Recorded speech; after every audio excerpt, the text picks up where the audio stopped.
Our story this week is from Walter Bone, who you'll find on medium.com. And here is, don't worry, it's certified organic. What I learned about parenting on my mission to be a master gardener. 5 months before the birth of my daughter, my days became consumed in bulbs, blooms, and denial. I studied Burgess and Burpee catalogs and trembled at what to expect when expecting. There was, however, a missing chapter. Your husband will be consumed in stuff not remotely related to child rearing. For some men, it's Simonizing the car. For others, it's crafting a pub shed to hide and drown anxiety in craft brews. For me, it was turning over very suitable and mowable grass for organic veggies and flowers of every shape, size, and ethnicity. I was to be the Noah of the plant world, my yard the ark, and my soon-to-be baby dove would have a lifetime helping me weed and classify and debug every miracle of God. My dear, patient, and exceptionally pregnant wife, Mary Jane, did not share my affinity for dirt, sweat, and sunburn. If it was up to me, she said, I would have a concrete garden or a bamboo backyard. Shock and dismay. I was shocked. When we were courting, she loved the outdoors and courtyards full of blossoms. She loved leisurely strolls in Cape May, admiring the gardens, but never the hydrangeas, which she deemed old lady plants. She loved picnics by the pond near her apartment, after, of course, I cleared enough toxic Canada Goose poop for my floral blanket and graduate student feast of baguette, jam, and shame. And she loved nothing more than getting lost in the loveliness of Longwood Gardens. When I think of us in heaven, we are sitting forever entwined near the chimes tower with a hint of lavender and lilac surrounding us, with the gentle murmur of the cascading stream. The other side of paradise. For some reason, I thought this love of gardens would one day translate into her wanting to help make our own this side of paradise. But, alas, such Adam and Eve communal digging and planting and reaping were not to be. Whatever shambles I made of our new yard was my mess. No wife would kneel to the rescue in the bonnet, gardening gloves, and denim blue overalls, no matter how sexy I made this image appear. I was soon over my head in enthusiasm, alone, with only my spade as a dance partner. Hours upon hours at the garden center. On Saturday, I found the perfect garden center, and I spent hours with 2 carts, hunting and dreaming and planning my garden. I had 1/8 of an acre, but in my mind's eye I had most of Mullica Hill, like some southern gentleman farmer. Before I turned solid green to mushy brown, I even considered installing a year-round greenhouse somewhere by the grill. I stacked my small sedan into a nursery, sealed with every imaginable pollen. My nose tingled, my neck tightened, my head got dizzy. Was it the fear of being responsible for a child that made me so lightheaded? I think I'm allergic to plants, I told my wife. She looked at the trail of mud on the white tiles in her new home. I got you some beautiful roses, I said as my apology. She looked at the twigs doubtfully. The twigs, she knew, were not for her. As the due date was approaching, I underestimated not only the weeds and the aphids and the Japanese beetles, but this thing called husbandly duties, not the sexually enticing duties. For some reason, this baby was draining my wife's energy, so I did more shopping and caressed more feet. I made dinner, and the dinner dishes I washed. And what pregnant wife of mine was to bend over to scrub the toilet and tub? Okay, when the great outdoors called, she did sometimes scrub and bend, but I have since learned that nothing, even digging out an overgrowth of mint, ever came before dirt inside the home. Then came the breathing classes and the birthing classes and the lectures with the lactation expert and this thing called a 40-hour-a-week job. Nothing stubs more green thumbs than full-time jobs. Madeline broke on through at the end of October, our own Halloween pumpkin, but no pumpkins grew in my patch of despair. Death and decay festooned the yard she inherited. So from her brand new painted Children of the World nursery in fire engine red, I held Madeline and showed her kingdom. "This looks like a scene from The Wasteland now," I said. "But next spring, you just wait, girl. You'll be the prettiest flower among a rainbow of flowers." Gardening and fatherhood and frozen breast milk, oh my. Then, in a cue of foreshadowing, she spat up breast milk all over me. After a few months home with Madeline, Mary Jane started to work 2 days a week. On Tuesday nights, she even dared to spare 2 hours to renew and rejuvenate away from the demands of old MacDonald.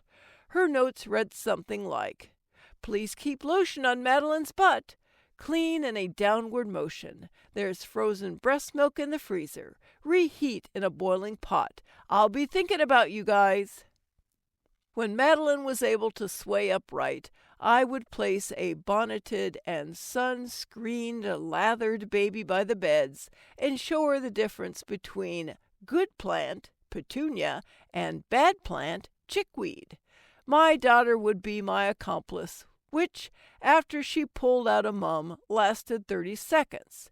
She raised the keel proudly, gritting all 3 teeth to show me.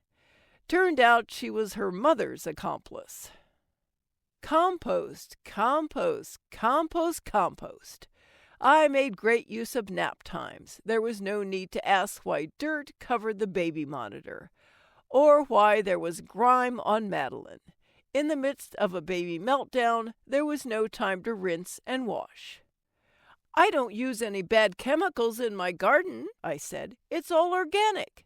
"So Madeline may have manure on her?" "It's certified organic."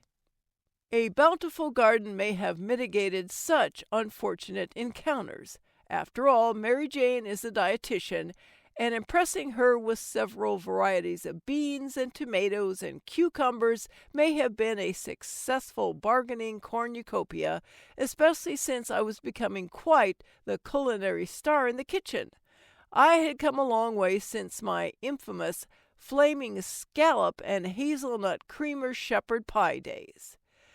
But alas, once again, oh dear listener, my gardening failures far outweighed my successes in those eager younger days.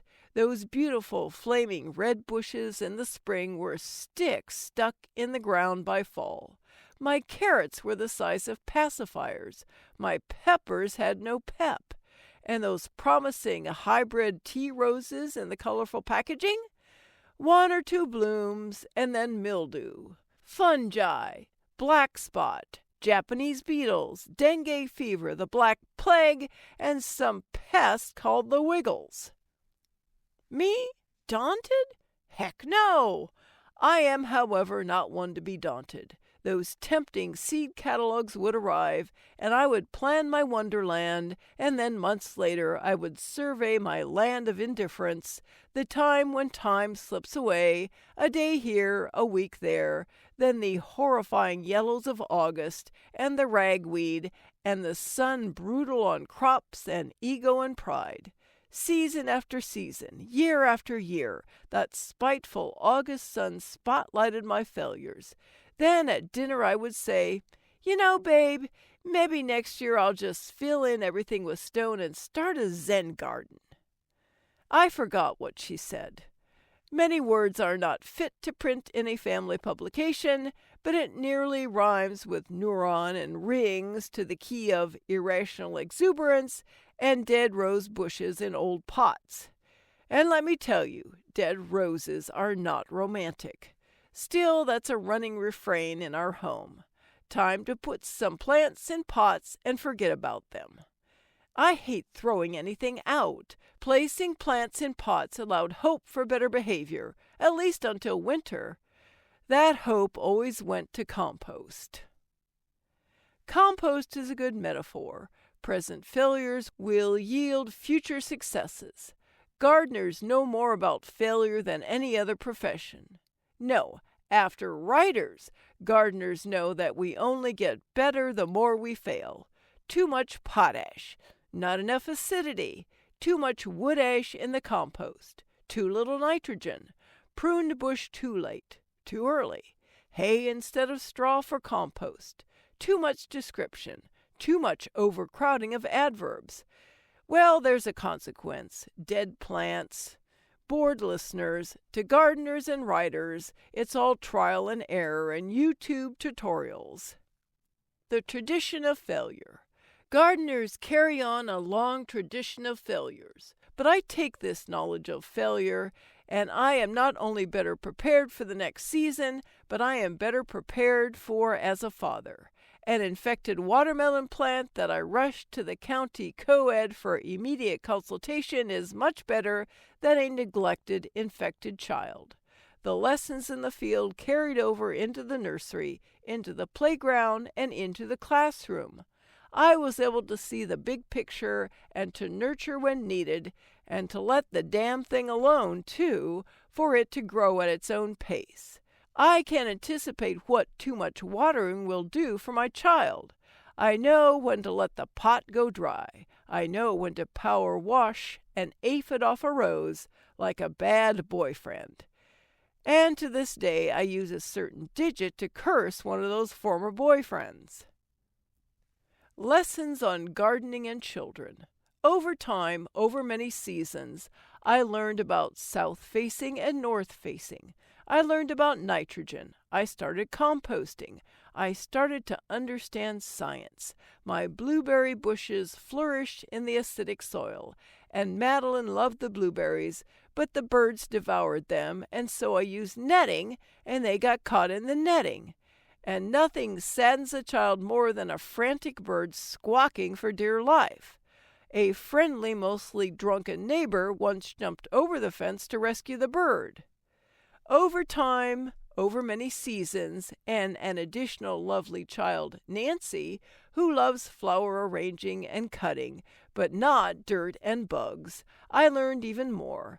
And now with more land and some more time, I am inching closer to that coveted title, Master Gardener. Now at 51, I realize that gardening and parenting are not all that different. While it is true, as I heard one comedian say, that when you plant a carrot, you get a carrot. But when you plant a kid, you never know what's going to spring up. 13 years later, that simple carrot could turn into cayenne pepper. A plant placed in a time-out pot will never call you a bad gardener. Why did I even start gardening? My daughter Nancy once asked me recently if I started gardening as a distraction or as a stress reliever. I started gardening to become a better parent, I said. Do you think it worked? She gave me a late summer bouquet from the garden. She spent a long time selecting and cutting and arranging. She called it Remnants of Glory. I think she answered my question.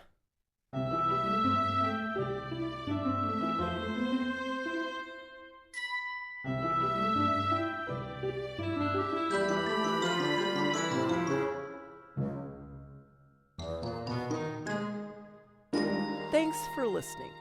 I'm Chris Kepler, and I hope you enjoyed listening to these stories as much as I enjoyed narrating them. I'd love for more people to hear these wonderful stories, so please share and tell your friends.